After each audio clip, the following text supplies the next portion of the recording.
Better be. All right, everybody, welcome. Welcome to Mando Magic with Mike Marshall. Hey, good to be here. My name is Ian Alexander, and I'm welcoming everybody who's watching over the internet. We had a huge turnout. We love to do these types of these events, and as I said, I'm with ArtistWorks, and we work with Mike Marshall in his online mandolin school. And I'm joined today by a number of people on the panel. I'm going to go from left to right. You'll see them on the bottom of your screen. We're joined by John and Wendy Andrews at the bottom, coming to us from Nevada. And Wendy is a student at Mike's school, online school. And we have a very special guest next, who is Andy Hall. You may know him from the infamous String Dusters. And there you can see he's got his picks on. He just confessed that he does play the mandolin, so we welcomed him. Welcome, Andy, who is a dobro player extraordinaire. We also have from Denver, Colorado, we have Johnny Miller, who is a mandolin player and a mandolin student at Mike's online mandolin school. Welcome, Johnny. Thank you. Good to be here. We have the man of the hour, Mike Marshall, mandolin player extraordinaire and the proprietor of the Mike Marshall Online Mandolin School. Howdy, friends. Howdy. Welcome, Mike. We also have the moderator today, owner of Mandolin Cafe, Scott Tishner, who knows a little bit about the mandolin himself. Welcome, Scott. Yay, Scott. Hey. Thank you for doing this. Howdy from Kansas. From Kansas, yes. Just don't come here. I should say we're live from Napa here at ArtistWorks, and Mike is here with us. He came by to film some lessons and do some duets with Andy. So one thing I want to say is we want people to ask questions. So there should be a question button that is down at the bottom right-hand portion of your screen. So definitely feel free to ask questions. I think we have some already. It makes me think of the famous Tony Rice quote. Somebody came up to him after a show and said, "I just need to know one thing. How do you know where to put your fingers at?" I'll be the first one to ask the first question. So with that, I am going to turn it over to Scott, who will lead the conversation. Thanks, Ian. Welcome to this live online session with Mike Marshall. Scott, it's so good to see you. I feel like when we see you, Scott, I feel like we're seeing the Wizard of Oz guy. He comes back from around the other side of the curtain there. Pay no attention. There really is a face who makes all this magic happen at the Mandolin Cafe. Thank you for doing all that you do to make the mandolin everything. You're the man. You're the man. We're going to be online with Mike for the next 90 minutes, where mandolins will rule the universe. Yes, we'll take over. So how does this all work? Just imagine that you're at a workshop at a festival or a music store somewhere, and you'd like to ask some questions. So feel free to jump in. That's what we're going to do. Those of you who have signed into the event online can ask questions, and Ian covered a little bit of that. I don't know if you need to explain that some more. And if we use one of your questions, we're going to give you a free Mandolin Cafe ball cap. Oh, look at that. And somebody on my site said it saved their life. Wow, very good. I mean, it's valuable. I mean, come on. So. Well, this is cool. This is like a modern workshop. Kind of odd. Puts us all in the same place, sort of. But welcome, everybody. Yeah, we're going to have fun. This is everybody relax and have a good time. And Ian, I don't know if you want to go over again how to sign. Everybody that signed, you have to sign into the event to ask a question. Is that correct? Yeah, anybody who's watching through Google+, the link that you were emailed, can ask questions. There's a little submit question button down the bottom, and we're getting quite a few, so I think people are finding that, and that's a good thing. And I should say we're going to give away. We're gonna do a drawing for hats for all the questions. So we're going to try and get to a lot of questions. Oh, okay. So we're going to do three or five people to get hats, and also in the middle of the presentation, I'm going to give out a special code that will get anybody who's interested in signing up for Mike's school 20% off. So I'll Cool. chime in with that a little bit later. Very Cool. That's Do good. you want to explain a little bit, just for starters, about the school and about what we do on the school? I mean, I meet mandolin players all over the country, and sometimes they look at me a little bit baffled, like, what is that? What is that online school? Is that like a Skype lesson, or? Well, why don't we ask Johnny, because I had a conversation with Johnny about this yesterday.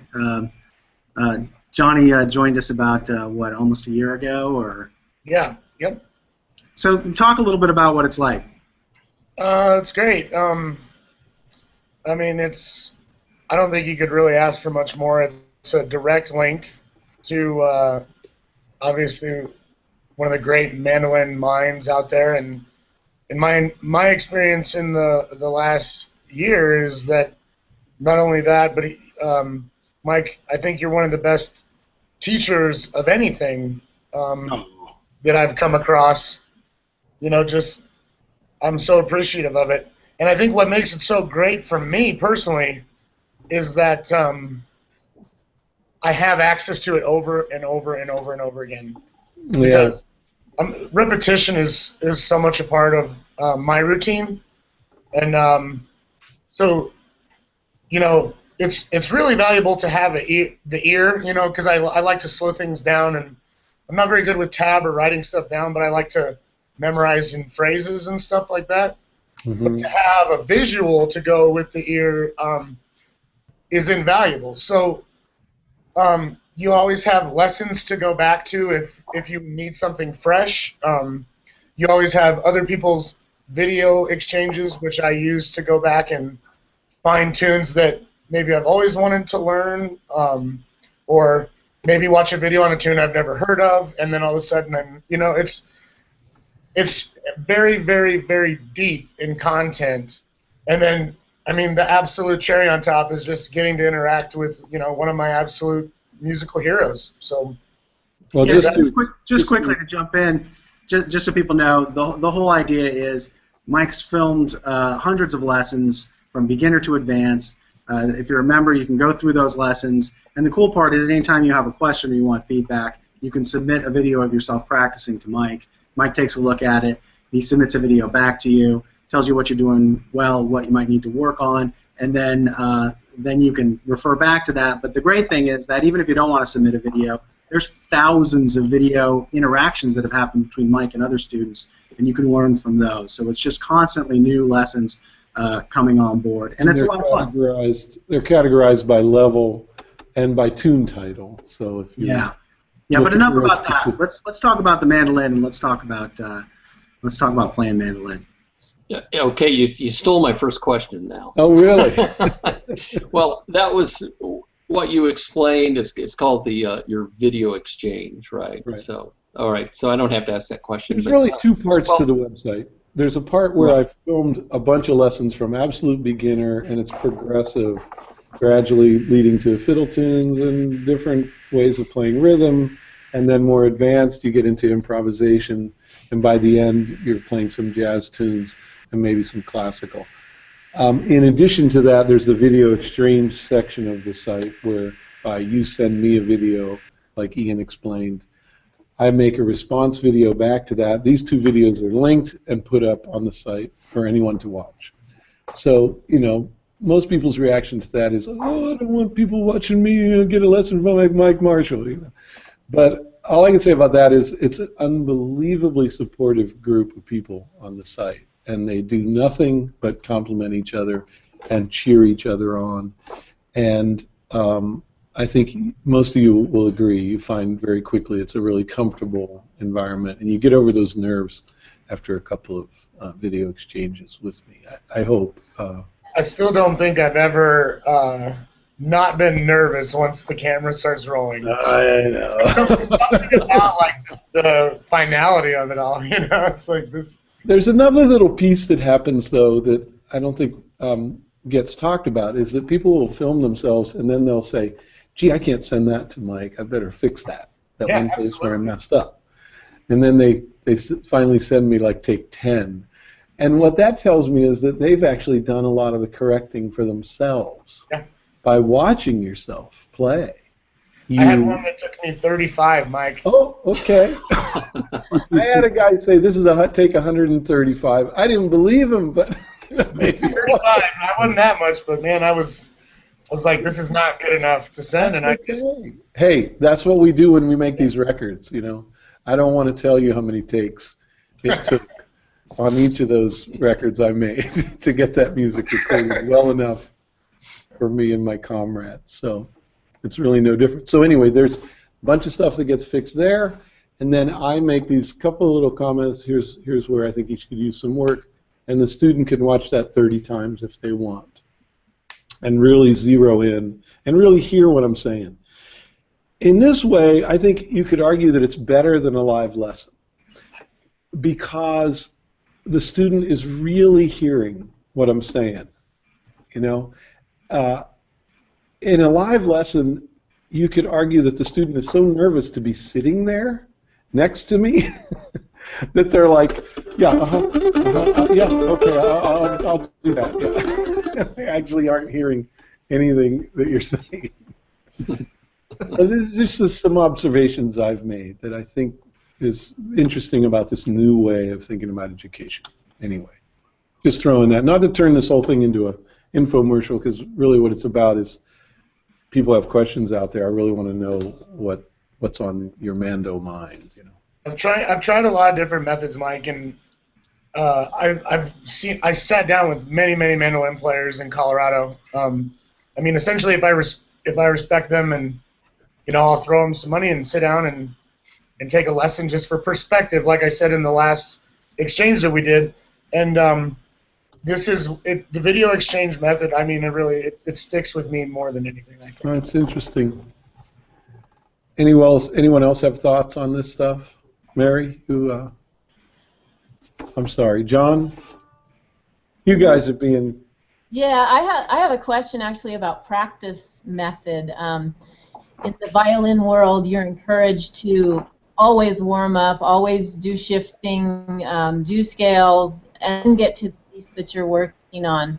And it's always, you just want to get to the fun stuff first. Mm-hmm. But, you know, in mandolin practice, two-part question, how would you recommend your students to get the most out of practice? And then also, if you're going to perform something that's particularly new or challenging to you, how do you practice that leading up to the performance? Yeah.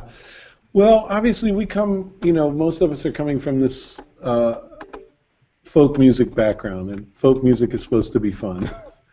And so, I mean, I like to say that classical music should be fun too, and jazz should be fun. And music should be an enjoyable experience in that way. At the same time, certain things do take a lot of work. So, you know, when I was young, I didn't feel that I had to warm up. But now, as I get older, I really feel that I should play a little bit of something, you know, even if it's just a little scale thing like that or an arpeggio, just to get my hands on the instrument. You know, I'm not driving the car. I'm actually sitting here. Just feeling the instrument. Play something really easy. Like check in on the alignment. You know, is the pick cooperating? Is it hitting the string? You know, what's my tone like? You know, do I have a beautiful sound today? It's like different every day, right? Sometimes you pick up the instrument and it's like, who are you? What are you trying to do to me? You know, I'm the mandolin. You're like some dopey guy. So I just kind of check in this kind of very gentle way. Spend a lot of time tuning, just trying to, and that tuning, it's tuning the instrument, but it's also tuning your ear, and it's kind of centering yourself, you know, to really hear the music. We live in a noisy world.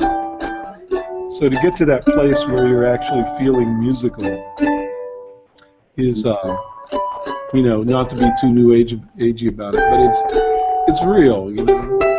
I can't just pick it up and go. I mean, I could, and I have been accused of it, and I just did this afternoon, in fact. I had some friends over for lunch, and Katerina and I were like, they were about to leave. I was about to come up here. But they'd never heard her play, and we got a new tune we've been playing, a fiddle tune, and she's real excited to be playing some fiddle tune stuff because she comes from a classical background. So we just literally just picked the instruments out of the case for the first time of the day and just hit it. Didn't even tune them, you know. And that's okay, because you're hanging out with friends, you're like, let's play. And the experience of playing for somebody is the best rehearsal. You know, where we were just a tiny bit on the spot, you know, where we had to play this thing that we've been working on. Then, of course, she played the Bach E major prelude, and I wrote this counterpoint for it. So she's like, "Let's play that, Mike," you know. And all of a sudden, it ramps up really quick. I would just say that it's different every day, but you were saying about how do you really get yourself ready for a difficult performance where you've got something hard to play. Yeah, finding time to practice in an adult world is probably a challenge for all of us. You know, just finding any time in our lives to pick up the instrument. I tell students to have a place where their instrument lives, where they have to walk by it all the time and look at it, open on a instrument stand. That in itself will call you. Whereas the instrument in the case under the bed is a little too hidden, you know, and we forget, or we think, oh, it's too much of a hassle to get out. So little things like that can make a difference, like just having a place where the instrument lives and the music stand lives and the chair lives. So the act of getting over there is really simple. And you can maybe snatch 10 minutes amongst the changing of the diapers or the the doing of the emails. Whatever your fancy. Let's jump in with a question from somebody in the, because we have a ton of questions, and thanks everybody. Oh, they're coming at us. Let's have it. The first question is about right hand technique. We got a fair amount of questions about right hand technique. Okay. And picking when playing a triplet. So, yeah. What's the best way to strike the string when playing a triplet? On one string, then playing the following note on a different string, down, up. Wait, say it again. So they're asking, what's the best way to strike the string when playing a triplet on one string, then playing the following note on a different string? Down, up, down, and then another down? Right. Okay, I've got all this worked out. Here's how it goes. My basic methodology is down on the downbeat, up on the upbeat. And we play 16th note music, taka, taka, taka, taka, down, up, down, up, down, up, down, up. So when you all of a sudden want to put 3 in, da, da, da, 1, 2, 3, then you have an up on what should be a downstroke, a downbeat. So you've got to do 2 ups in a row. Da, da, da, ba, ba, ba, ba, ba, ba.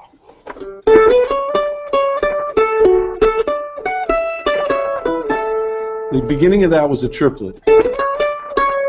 So I'm down, up on the D. I have to go up again on the C sharp.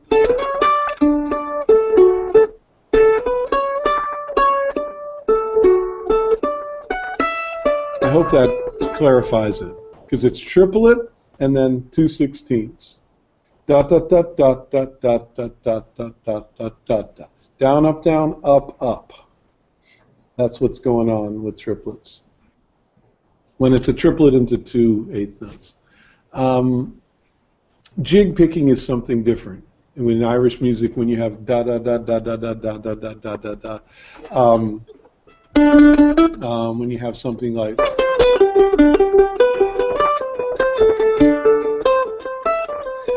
then that becomes a pattern of 3s. And the way most Irish pickers would pick that is da da da da da da, down, up, down, down, up, down, down, up, down, down, up, down. So you get 2 downs in a row. But that's different, I think, than your question, which was how to play a triplet when it's in the middle of it. Okay, shoot another one. I've got one, if I may. Mike, I know you get asked a lot about improvisation, and that's kind of a big it's a big territory to cover. But I've you know what's cool about what's cool about teaching in this way and having that same question come at you and seeing how people are struggling with it, I've devising some methods. But what is your question about it? Any in a particular style or just me? in general? Yeah. No, I was just asking how you explain and how you teach that and explain it to students. I always start with learning a tune. I'm really a tune-based player, whether it's a fiddle tune or a jazz tune or a Brazilian tune. When you learn a bunch of these melodies, if you're trying to be a bluegrass player, the best thing you can do is learn as many tunes from that style as you can. Because those tunes contain the little sentences which will then become your language that you'll speak when it comes time to improvise. And so these little melodic fragments that we learn, a little piece from this tune, Salt Creek has this little thing, Blackberry Blossom has this nice little scale pattern, Liberty has something, Old Joe Clark has something. Then when it comes time to improvise, you're taking pieces of all of these. But beyond that, you have many ways that you can attack the thing. One thing that comes to mind is understanding the idea of a tune from the perspective of simplifying it down to something much easier, and then building out from there. Like it's really becomes a thing of variation more than improvisation. I think as an improviser, you have to start with being able to vary a melody. So if you've got something like Salt Creek,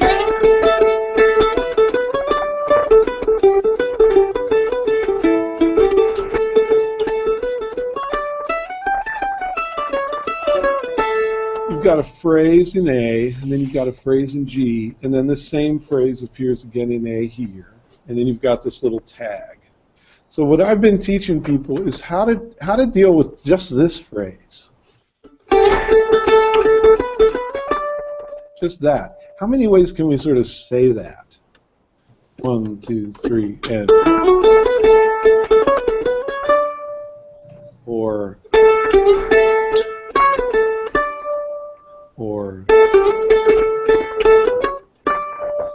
Right? So you have the kind of bone structure of the melody, or what I call target notes. This A note leading up to this D note, this like final feeling of the melody. You find different ways of getting there, different routes, but the basic form is the same. Then we look at the next phrase, and it's over a G chord. Right? So how many ways can we get through that little? We can do things like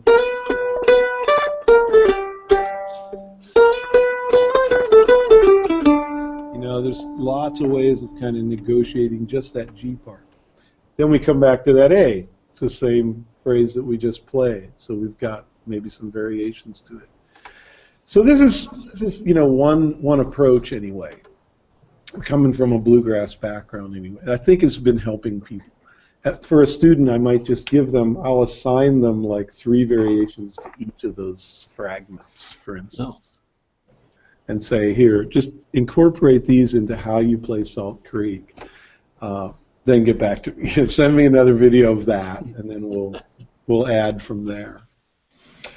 The other thing that I do for fun is take a tune like Liberty.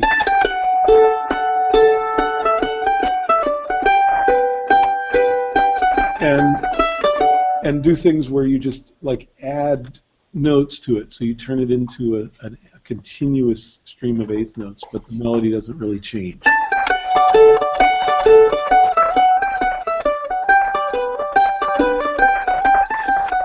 So is this improvisation or is this just variation? I mean, who cares, right? I would rather hear somebody play stuff like that that's just beautiful sounding and kind of neat, rather than hear somebody just improvise over a pentatonic scale again over the chords and play the same licks on every song. you know. So I'm kind of trying to steer people towards this sort of enhanced melodic way of thinking about improv. That's a, you know, one of the directions anyway. You know, of course, it expands from there. As soon as we start looking at jazz tunes, things start opening up a bit more, and there's a freedom then to just play through the changes. But that's getting into more of the advanced side. Okay, Mike, I have another question from somebody here. Any hints for a guitar player adjusting to the tuning and chords for a mandolin? People tell me that, well, it's easy because the mandolin is E, A, D, G, and the bottom four strings of a guitar is E, A, D, G, just turned upside down. I've never been able to think of it that way. No, it don't work that way. Mandolin's easier than guitar. It's a more glorious instrument, let's face it, folks. Because it's symmetrical. You know, if you learn this A chord, it goes to this D chord and up to this E chord, 1, 4, 5. It's going to be that anywhere on the neck, you know. And this is the real beauty of mandolin. Guitar is a bugger because of that B string, that dastardly B string. I like to say, on guitar you have to know what string you're on, and on mandolin you don't. What I mean by that is, if you're at it here and you want an octave, it's always going to be right there, you know, no matter what string you're on, no matter what position you're on. If you try and do that on guitar, the spacing's going to change in like 3 or 4 different ways, depending on what string you're on. So I would say I feel freer as an improviser, especially on mandolin, because of this. Because as I hear a melody in my head, I find that I'm able to find it quicker on a mandolin because of this regularity of the tuning. All right. Let's see. Let me pick another one. We've got a lot of... Could you show us a 2-5-1 turnaround in the key of A or G? Yeah, sure. 2-5-1. Now we're into jazz. 1 is the tonic, right? 2 is the second chord of the scale. So if you're in G, what comes after G? Not H. A, right? Because you get to come back around. A is the 2. What is the 5? G, A, B, C, D. So A minor. Why is it minor? I won't go there. It just is. A minor, D7, G is the 1. Okay? You're usually looking for things that sit comfortably on the neck and move the voicings in such a way that not very many notes need to move at a time. This is the beauty of jazz, is when the chords kind of go dip and then rip, you're in the next chord, and then you just move 1 or 2 fingers and you're in the next chord. Then you just slide here and there's the next chord. As opposed to G's here, A minor's over here, D7's way over here. This jumping around the fingerboard. So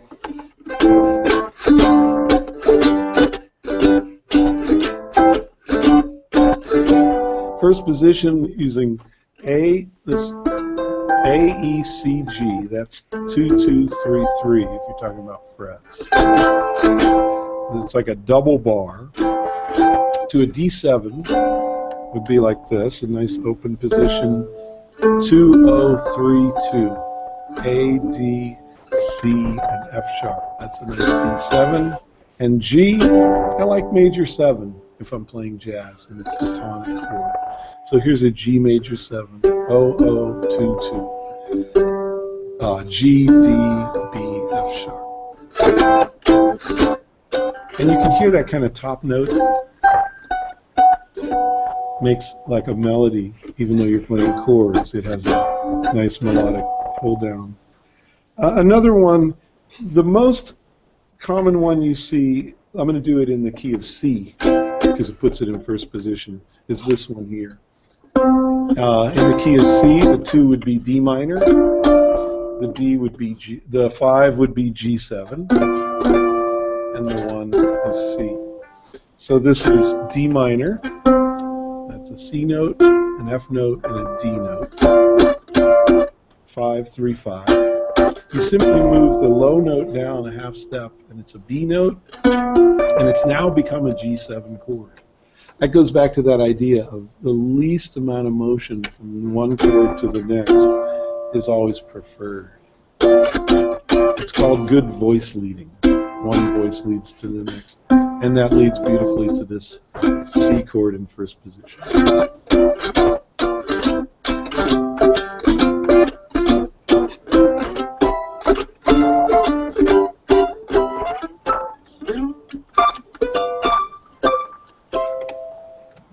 All right. All right. Let's do one more here from the audience. Playing the bluegrass chop chord for people with small hands who can't stretch that far. That's a lot. That comes up a lot. I tell them, just play the bottom two notes. You know, what makes a chop chord sound beautiful is the bottom two strings. That's what gives it what we call the bark. It's the throaty part of the mandolin when the face kind of goes boo, boo, because you're found that magic spot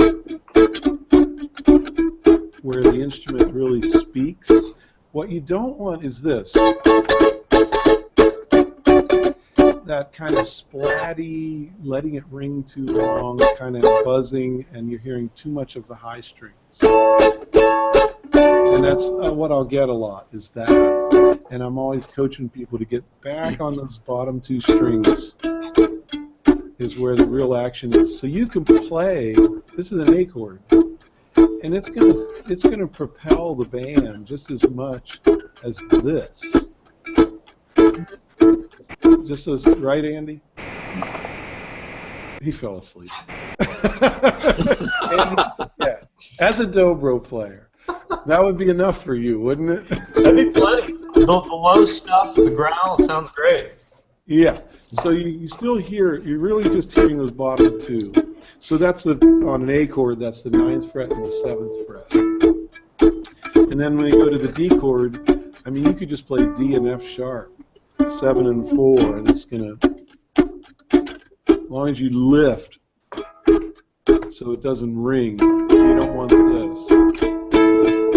Right? That's too much ring. It's that lift. And finding the magical spot here where your particular instrument does that kind of ballooning sound, what we call the bark, where it really makes that kind of tonally in the wood. Yes, sir. Andy. Yeah. So, how do you do what do you say about chopping other rhythmic elements besides just the offbeat? How much more strumming or other types of chopping in between, or is it just the backbeat, or are you going jacka jacka jacka? How much of that do you want or not? Usually advising people to not do too much of that, especially in a band context where it's bass, mandolin, banjo, fiddle, dobro. That the relationship between the bass playing the downbeat and us being the snare drum, just a simple chop, is really what's going to tighten up the sound of a band.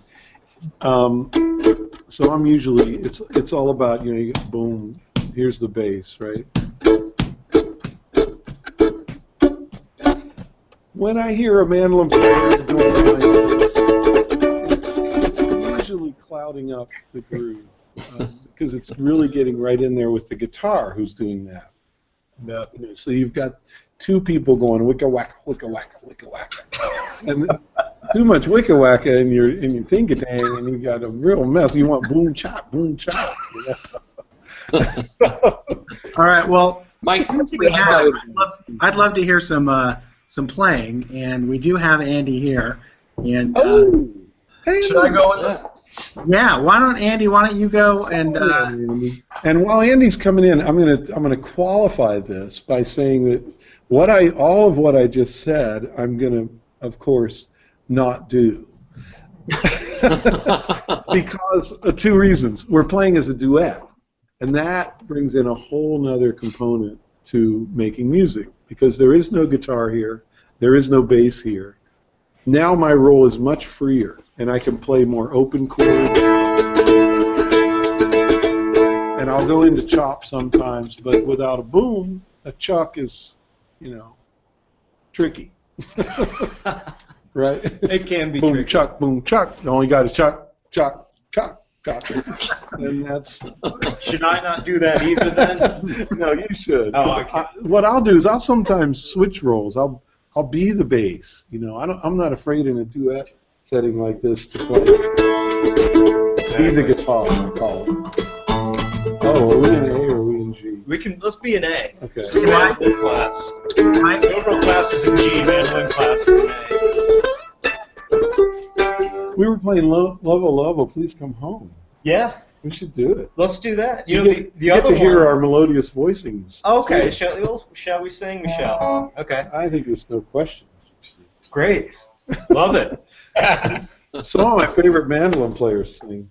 Absolutely. That's kind of part of the gig, huh? Why not? All So, right. so you'll see all kinds of things in this, and maybe it'll elicit some questions. Why did you do that, Mr. Marshall? That was not a very good idea. Why that did you kind of invite thing. that dobro player over into our mandolin class? Lovo, Please Come Home. We were doing. I don't know where that came from. No, it was improvisation, spontaneous.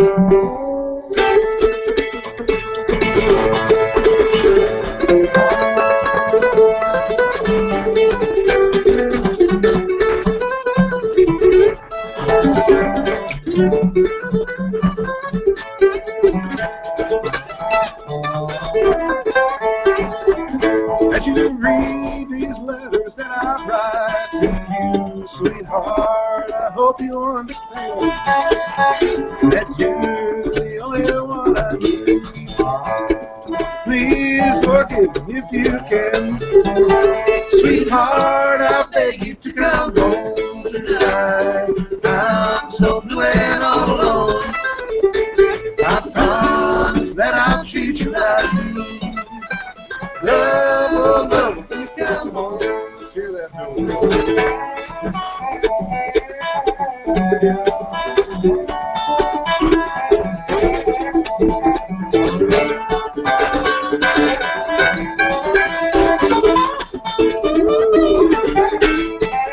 That old wind is cold and slowly creeping around, and the fire's burning low. Baby's hungry, sick and cold. The snow is coming up around. Sweetheart, I beg you to come home tonight. I'm so blue and all alone. I promise that I'll treat you right. Love, oh love, please come home.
Sweetheart, I beg you to come home tonight. I'm so glad all alone.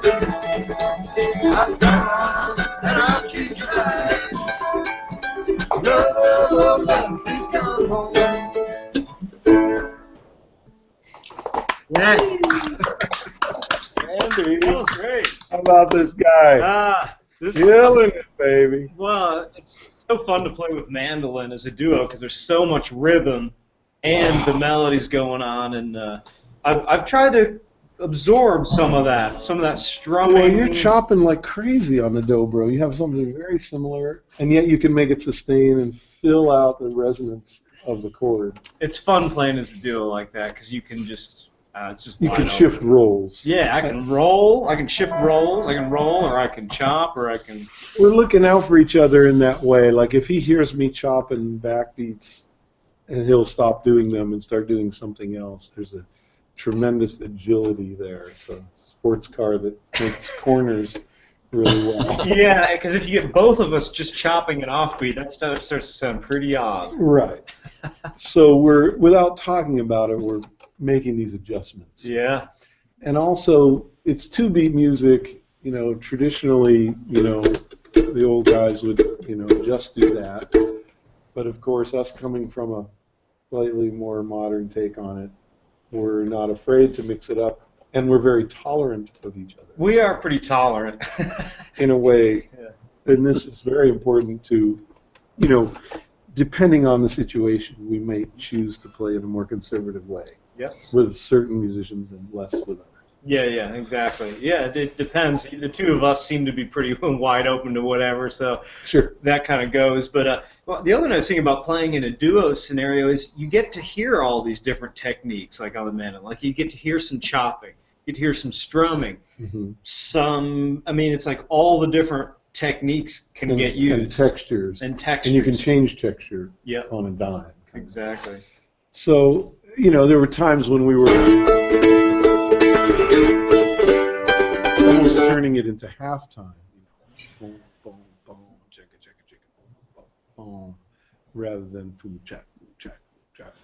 But I think it's a question of using that in the right amount. Yeah. Sometimes it needs to drive forward, and that other thing can kind of lay it back. Yeah, that's very true. And so you make these choices when you're jamming with buddies. I think you should play another one. Oh, really? I heard you do, when you started the session here, a tiny bit of Golden Slippers. Oh, wow. Yeah, that's one. You know, we've been doing that one like crazy on the site. Oh, have you? I get that sent to us all the time. Well, It would be a delight to hear it played on the dobro. it's been a little while, but I just heard you That was do in that. G It's in usually G. on that one. If that's Hey, Mike. Mike, Yeah? can you back your chair up just a little bit? I think, Yeah, sure. yeah, just balance out the sound a little bit more. Andy, I think you're fine. It's Mike back. Hard to believe that mandolin's competing with that dobro. Jeez. Puts out some sound, baby. Turn the banjo down a little bit, though. Yeah, well, Yeah. luckily. Mine shoots up, so sometimes it's... All Why right. don't you start it? I'm very Oh. I'd love me to. I will try. This is one... Let's see.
Yay! I mean, they no practice. They just dive in there. No, that's so fun, man. You You sound- sound incredible. No, No, that's- no, none of your mandolin players are allowed to switch to dobro now. Come on. Dobro's hard. But no, that's so fun, and it just pushes me to play with an improviser like you. It's just woo, Oh, man, that's exciting. pretty exciting, He's got sustain on that thing. and it's all live here, you know. But you know, we can't see you, so it's not as nerve-wracking. It's more nerve-wracking like playing for just your grandma sitting in a chair, but We don't see 500 of you. that's right. Other questions again? I had one. I got a question. Yeah. Yeah, coming from a banjo background and guitar and other instruments, I have a tendency to want to brace my fingers on the head of the banjo or whatever. And I noticed when I play the mandolin, I'm getting the feeling that maybe I shouldn't be doing that as much. But I noticed when you were playing, there's at least an intimation on your little finger that you're kind of using it as a counterbalance or a brace. How much do Right. There are certainly times when I go up there, as has been noticed by the lack of finish in that area. But I certainly teach to keep the hands off of there, at least in the beginning, to have people rather curl these fingers and bring the hand to the and have it rest more on the fleshy part of the palm, just behind the bridge, as your kind of anchor.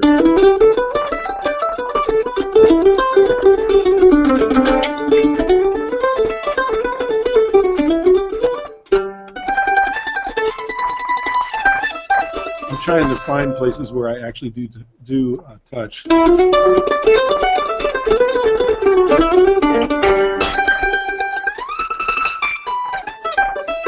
Of course, now it won't do it, but.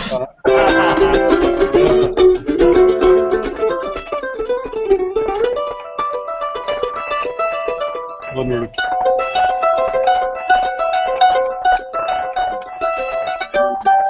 Yeah, it might be on occasions of tremolo on the high strings.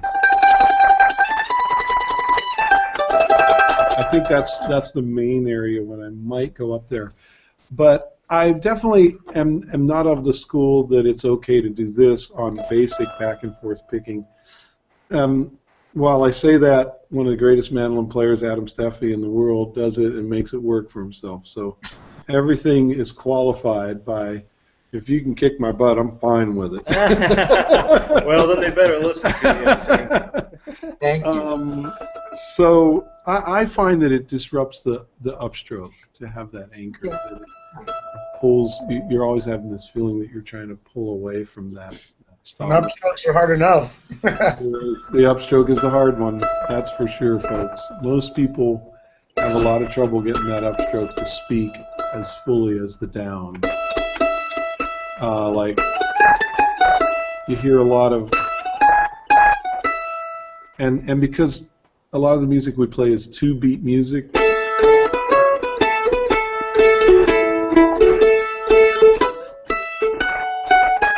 You get this ga ga ka ga ka ga ka ga ka, and I think what we love about the great players is that some of that gets smoothened out,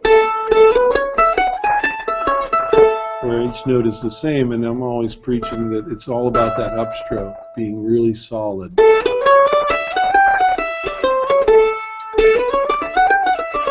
So you're fighting gravity on the upstroke. You're fighting gravity, and yeah, the thumb is a big force, you know, Right. and to get that index finger to pull up just as much. is the trick. The dobro, you might not have as much of that issue. Well, you know, with the dobro, it's the thumb pick versus the two metal picks, and So the thumb pick has it so does much have power. more power. You know, the thumb's just So stronger. you have to learn to pull those index Exactly. in the same way. Thank you. Good. Well, I'm going to just jump in because I promised I was going to give out a code for anybody who's interested in trying out the mandolin school with Mike. So that code is Mando Magic, and you can use that at checkout. We'll do 20% off for people who want this particular presentation. So Very that's sweet. that. And I think we should jump into some more questions from. Yeah, I've actually got a question I was going to, if Okay. I can. Mike, or not so much a question, but I was hoping that everybody's watching this looks at how comfortable you are when you play. And not everybody looks comfortable when they're playing. Yeah, We've talked about this before, but expand on that a little bit. You did a video a few years ago about that subject. And it was really it's a big one for me. I'm always telling folks about like how to hold the instrument. When you take violin lessons, you know, there's kind of an agreed upon idea that you use a shoulder rest and a chin rest, and you hold the violin like this, and here's how you hold the bow. I mean, every 7-year-old kid that takes their first violin lesson gets this kind of like proper positioning thing. It's just known that, you know, that works pretty good. It's been proven. Science has proven. Gone are the days when you have the old-time fiddle where it's just kind of choked up here and you choke up on the bow. I mean, certainly there's some great players who have done that, but if you want to be able to shift up the neck and play the whole instrument and get a really full sound. Mandolin, I'm always telling folks to get the mandolin between their legs, get this up on a footstool so that it's really held with your chest and your legs, as opposed to, say, just on one leg, for instance. Because I find that if I was to be doing this, I'd be spending a lot of time holding up the neck with this hand. And what you want to do is be free with this hand to really shift around.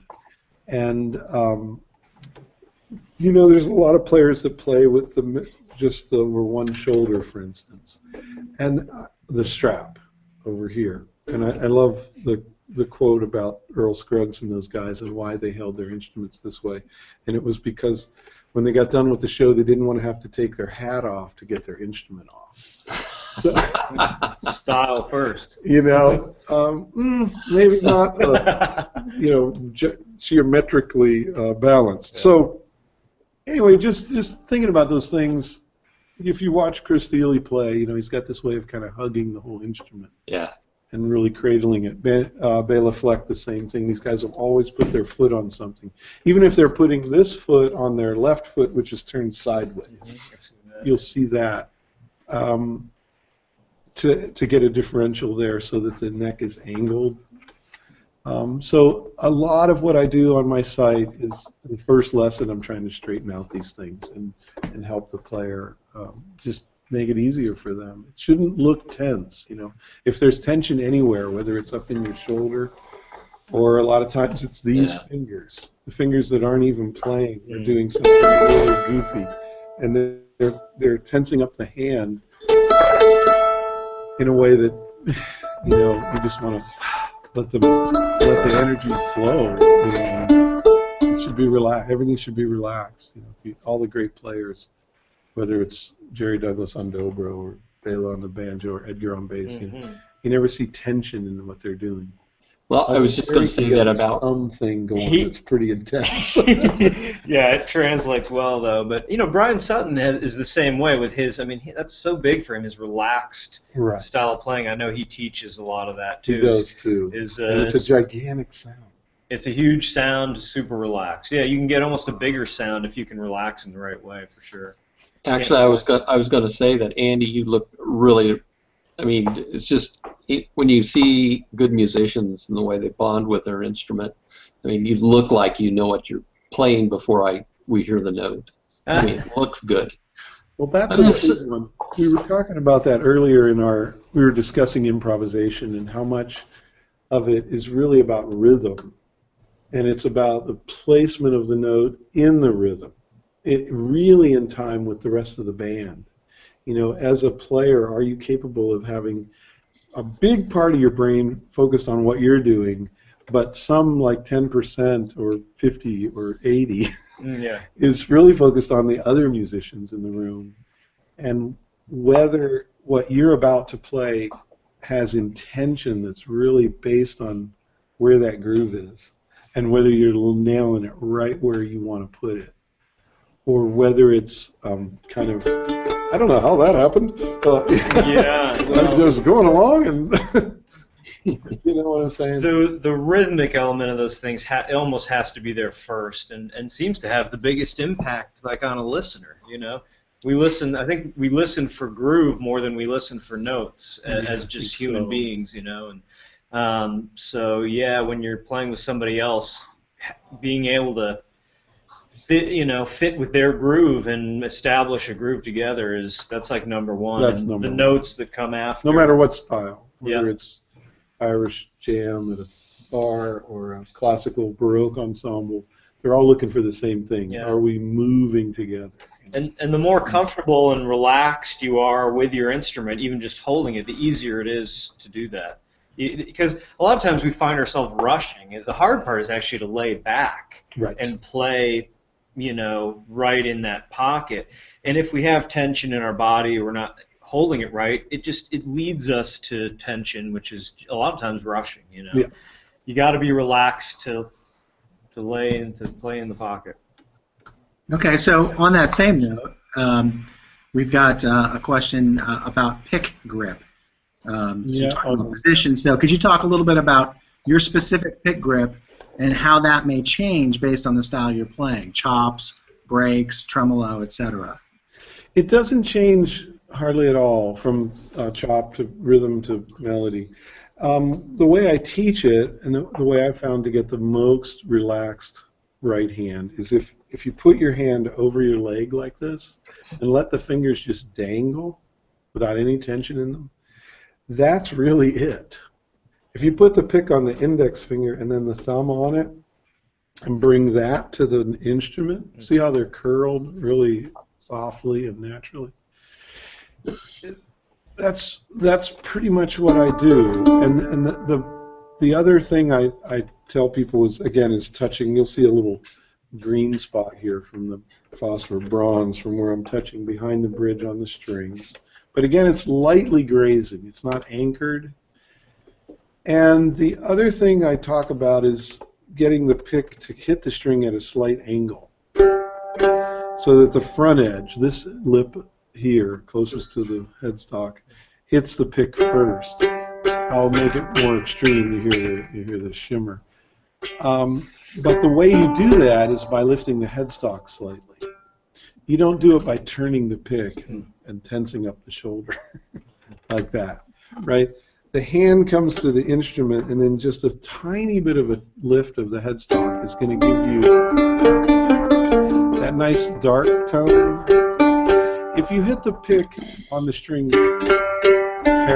exactly parallel, you're almost getting too much surface area, and there's too much friction, and you get this kind of flapping, kind of thin tone. As soon as you angle it, it gets darker and sweeter. It's very weird. And I think it passes through the string quicker, that little angle, so there's not as much of a fight. Those are some of the basics. And I'm even thinking about it for the chop, or for cross-picking. Basically, you go for tone, Everything is leading you towards the most beautiful sound you can make. And whatever you have to do physically to get that sound that you're hearing in your head, whether it's like, I want to get that beautiful tone that David Grisman got on that nice ballad he recorded, whatever, or I want that deep, heavy Monroe thing, There's a sound in your head. There's a reason you chose to play this instrument, because you love how it sounds. And if you let that lead you and trying different picks, I'm using the ProPlec 1.5 these days. It's the darkest pick, really. It's pretty thick. It just got me closest to what I wanted to hear. Yeah, and I think taking the time to like experiment a little bit when you have your instrument, don't even worry about learning a tune right off the bat, I mean, or Play with these ideas. take a little time once in a while to just all the great players I know, like guys in the Punch Brothers, Chris Thiele and Critter and stuff. I mean, they spend so much time just examining futzing about how their pick hits and they just get into it. It's not, you don't want to rack your brain with it, but just discovering a little bit. Yeah. And it's nice to spend some time doing that with your instrument. Yeah, Awesome. I spent the last couple days on a Doyle Lawson kickoff. Okay.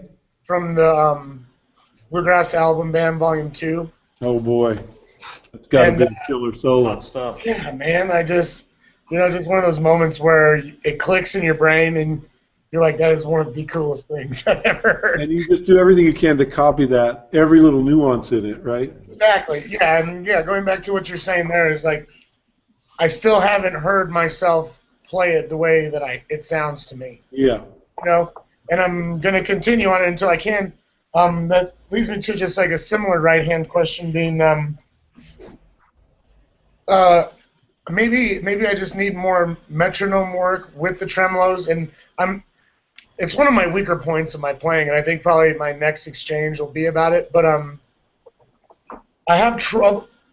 He just has this impeccable timing of stopping right on the beat. It's such an even and perfect tone, and I mean, I guess other than doing it 1,000 times, until I sound just like Doyle Lawson, I don't know. Yeah. What else? Have you tried slowing it down? Yeah. I slowed it down to about 50%, That's good. And I can get as close as I can, but right. Well, that's what I did with Sam Bush. I'd used LPs, when I was a teenager and learned every solo he recorded in that time period, and it would slow it down to half speed. It was an octave lower, so it sounded like a bass. But you really heard, and you could almost see every pick stroke. And I really tried to match every bit of that nuance. It could be that he's doing a tremolo that's actually in time. There's a way of what song is it? Ocean of Diamonds. Oh, nice. In what key? F.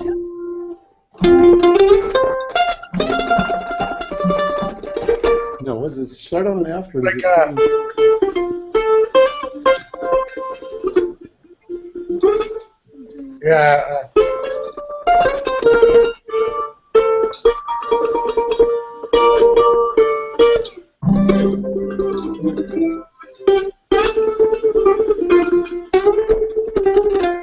Yeah, something like that.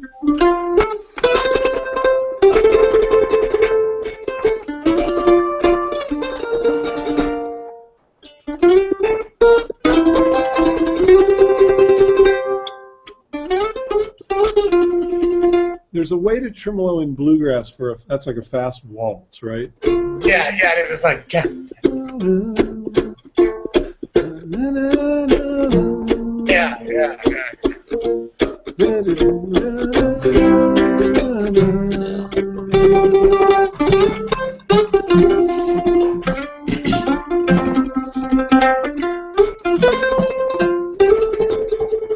It's not actually tremolo. Okay. It's really like 32nd notes or 64th notes. It's really really playing like okay, that makes a lot of sense. I think that's probably why he's coming out exactly, on that beat. It literally blew me away. I was like, what is the difference here? And getting back to that idea of time, especially in that band. Yeah, that's time. Yeah, I'm actually familiar with that cut, and that's a masterful piece of playing. And John, if you can do that one, well, John, a lot of people can do that. Not very many can do it that good. Yeah, that's the thing to keep in mind. You're dealing with a master there. You're dealing with somebody who's and he was incredibly inspired at that moment to be playing with Tony and JD. Yeah, absolutely. Section ain't bad, kicking him in the pants, right? Um, To be inspired, but just to be with those guys and then just nail it. well, send it to me, and I will. we'll put up a link to the original recording, and then we'll dissect it. I'll get in there and see if I can find something, a little nuance that you might be missing or something, or tremolo is funny because it's a lot of notes, but there's a way to do it such that a lot of people, when they go into a tremolo, they grip the pick really hard, and that actually stops it from going through the string. As soon as you hold the pick too hard, it doesn't pass through. You got to keep that pick so it's flopping a little bit, and that little bit of flopping, it acts as like some kind of shock absorber, and it actually passes over the string better. Like here, I'm gripping it real hard, and you can hear it's like stuttering. As soon as I loosen that right hand, and again, giving it that tiny bit of angle,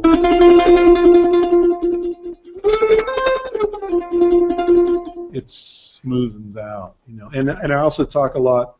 I mean, of course, I get deep into it in the curriculum, where I talk about how deep into the string you go. Don't go too deep in for a tremolo, because again, it won't pass over very easily. Keep in mind that you're generating energy, a lot more energy in a shorter time span, so you don't need to hit the string so hard because you're hitting it so many more times that there's going to be volume there, right? So by lightening your touch, it'll actually make it as loud as a single thick hit. And I think that's where I was so, to go from the fast movement and then hit right on beat, and then like you're talking about the even eighth notes after that point, with good tone, with authority, to hit like right out of that tremolo. I think that's why that kickoff is just so impressive. It got you, sounds like. Yeah. Well, I love when we're stopped in our tracks like that, and I think that's why we all play music, is because that happened to us. We got run in the face with a train. Yeah, absolutely, and that's why listening is so good. Always go back to like doing a little listen session with some stuff you love. It just gets you so inspired and psyched, and that. No question about it. Yeah, I still do it all the time. I'll hear a banjo break and just rewind it over and over, just like, golly, and then you get psyched to practice. Well, speaking of getting inspired, you guys up for doing another tune? Inspire us a little bit? Yeah. We're inspired. We're always inspired. Oh, yeah. This is awesome. I was thinking about something in G. What is that? Is it Dixie Hoedown, the one that goes to B minor? Yeah, I just taught that today in some of my lessons. God, this is like the third time I pulled a tune out of the thin air. I'm transmitting. It's psychic, you psychic little bugger. You're passing the info to me, baby. Yep. Great. Dixie Hoedown. Why not? Love Let's play it a little in G. piece. You want to kick it? Is it? No, you just played it, so Yeesh. give us a little piece of it. All right.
We're heating up this room.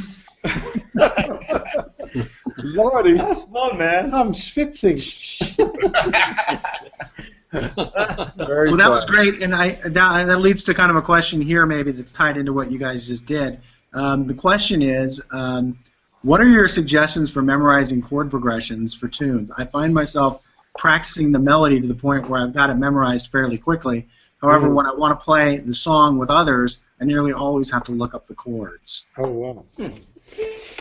Golly, golly, golly. I'm trying to learn German right now because my wife, Katharina Lichtenberg, is German, and my 1.5- and 3-year-old daughters are both fluent in both. Wow. So I'm using the Pimsleur method, which is a method of memorizing whereby they teach you a word, and then 30 seconds later they ask you for that word, and you say, I just learned that! Right. And then they ask you for it a minute later, and then, in the next lesson at the beginning, and then a week later. And it's this idea of, like, progressive memorizing where you do it in these timed intervals. Interesting. This belief that that's how the old brain works, anyway. Pimsleur. The young brains work different. Yeah. When I was 14, I'd learn a tune instantly, Yeah. and a year later, if I hadn't played the tune, I could play it. But it doesn't work that way now. Now there's this other thing. Different method. Different method. So it's another kind of repeating, and you just have to, I don't have a simple answer except to do it, of course, which is kind of lame because, just practice, man. Yeah. But there's like smart practicing as well. Yeah, I mean, sometimes I'll even try to, I'll play through a song and just play the chords one time, then play the melody, then play the chords, then play the melody. It's almost like jamming with yourself, kind of, that can kind of help. Put the melody on tape for yourself and play along, There's so much stuff out there now, whatever tune it is this person is talking about, that they don't know the chords to.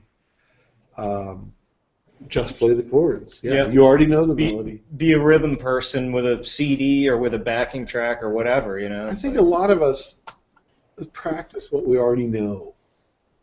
If we only have a half hour a day or a half hour a week, we want to play our instrument so badly that we finally get to play, and so of course we want to hear those beautiful sounds. That you know. And those are things you know. Exactly. And so... but be aware of that you might actually need to, so much of what I do are gigs where it's like a triage situation, where it's like, I got to really focus on this right now because, like last week, for instance, Edgar Meyer and I did these duets, and it was, coming right off the Mandolin Symposium, and the next day going to Portland to play all this music with dance troupe that had choreographed it. I was having to learn these pieces that he recorded with Yo-Yo Ma and Mark O'Connor, and I was playing Yo-Yo Ma's part on the mandola, for instance. Music I'd never played. So I spent every little minute I had at the symposium sneaking away and just looking at that stuff because I knew that was right around the corner, and I'd better get that together because it's certainly music that Edgar knew, and he was going to be playing at a real high level. And so Smart practicing, you know. yeah, you zero in on, okay, I know I'm going to play these 4 songs at the next jam session. Say you've got a regular jam you go to. Then just, focus on, like, I want to really be able to play the chords to these 3 tunes. And that's what you practice for that week or whatever, I've found that just too. get that together, yeah. Yeah, have something real specific you're practicing, that something preferably you don't already know, and you'll find if you just practice that for your practice sessions, you get better at everything. This is true. Because when your brain really only grows when you're working on stuff you don't know. This is true, I think. isn't it? If I sit there and noodle in front of the football game for 2 hours, I probably didn't really get a lot done. Right. But I do it anyway. But but if you spend 20 minutes working on some hard stuff you don't know, you get better. I hope that helps. Here's another one. Any special tips and or tricks for those of us with larger fingers, just trying to keep it clean? You've been accused of that before, Mike, right? Edgar Meyer laughs at me because he said, you should have been a bass player. Man, what are you doing playing that mandolin? And apparently Itzhak Perlman also had really big hands for a violin player. And David Grisman has small hands. I think I tell people, well, it doesn't matter what's on that side of the fret, as long as at the point of contact of the fret is getting clean. So if I'm up the neck, I might be covering a fret and a half with one finger, but I'm going for that front edge of that fret that I want, and I'm conscious of that.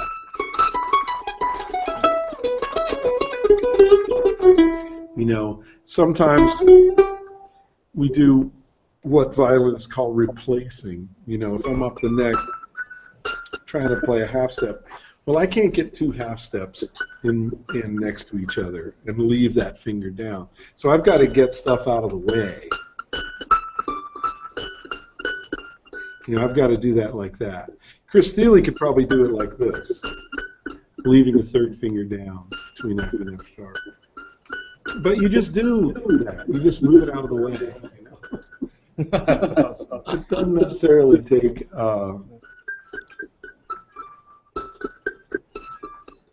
But I think once you become conscious of it, a lot of the stuff is mental, and once you tell your brain, hey finger, get out of the way, then it becomes subconscious shortly after that.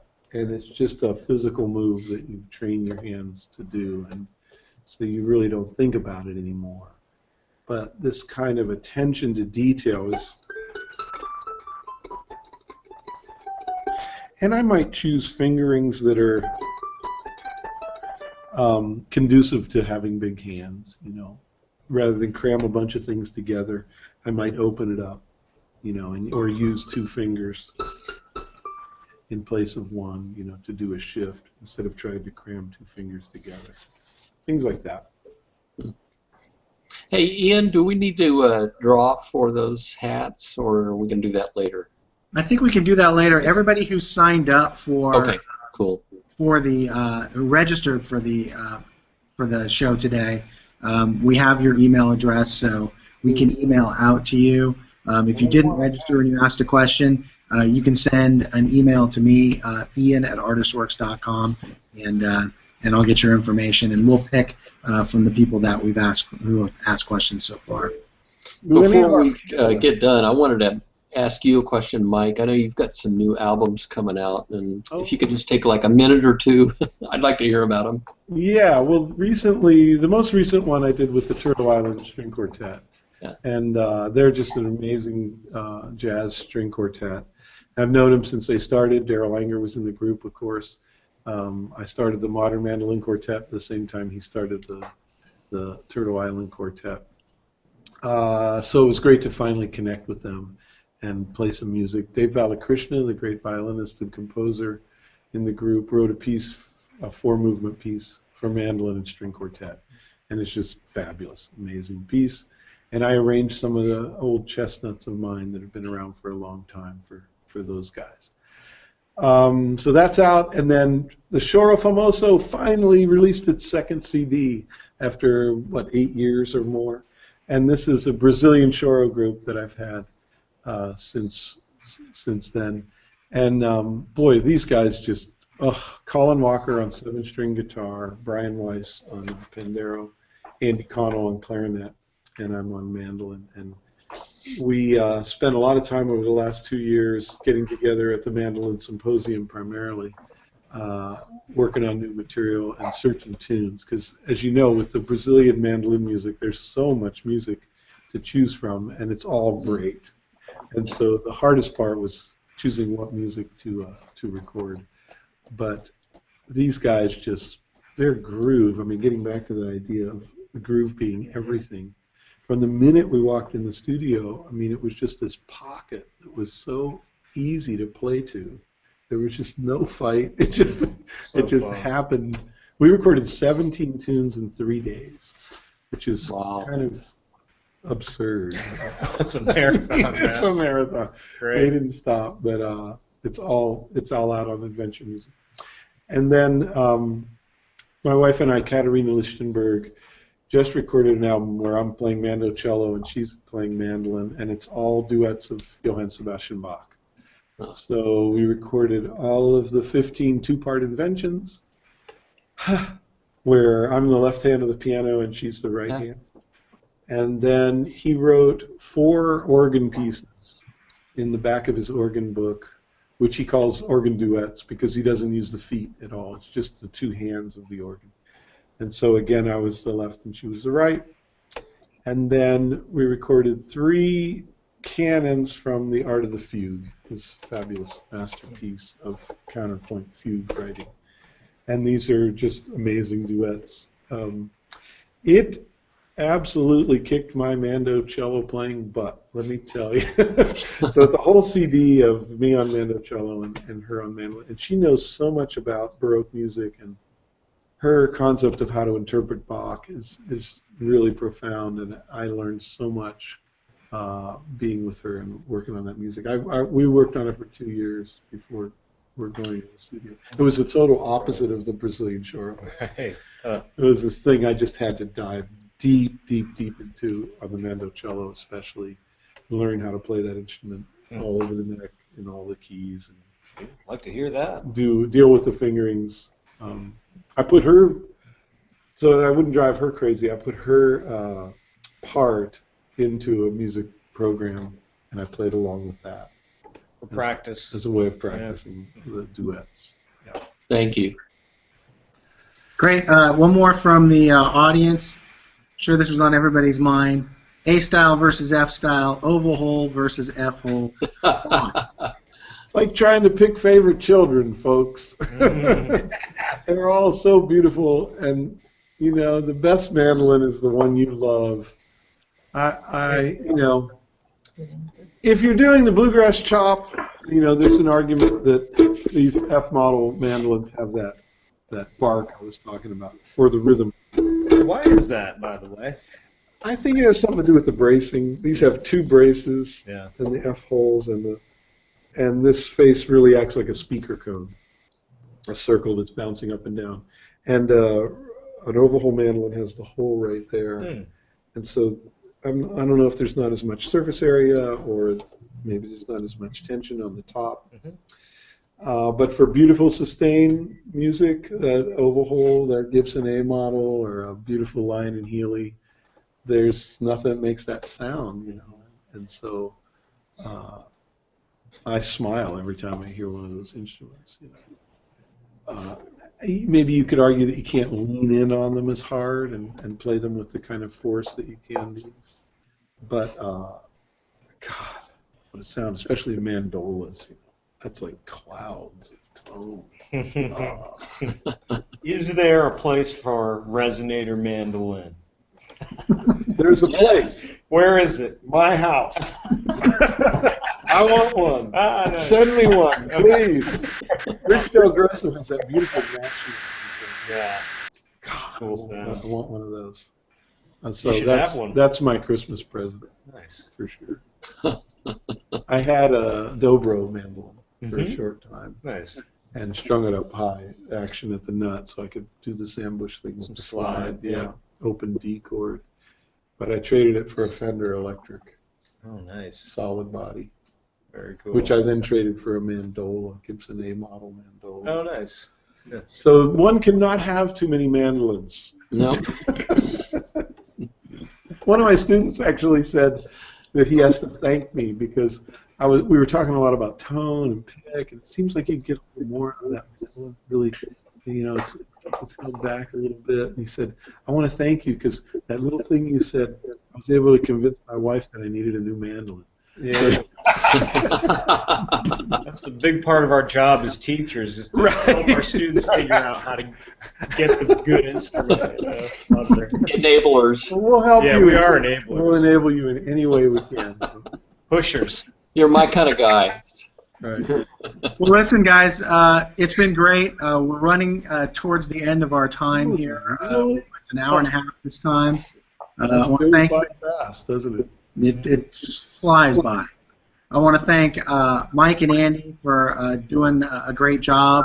I want to thank John and Wendy and Johnny, and especially thank Scott Tishner of Mandolin Cafe. I want to encourage everybody to check out that site. It's the world's largest collection of mandolin players talking about mandolins. So it's absolutely vital to the mandolin scene.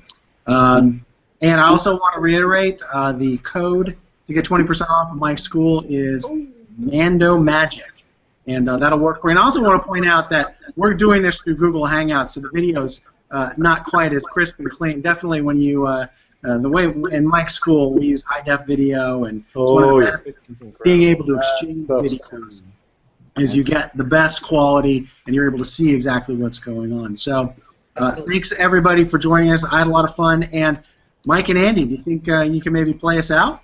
Hey, pick us out. We should. Well, golly. What about something a minor thing? That's a good idea. Then do minor. Grove. What do you like to play? I like that. What you were just playing. Moonlight Waltz. Oh, Lonesome Moonlight Waltz. That's it. What do you want to? You want to do that? Try it. I can try. This is a you kickoff for sure. Yeah, this is you. Thank you again, Ian. Thank you. Thanks, everybody. Everybody out there at Mando Land. Yeah.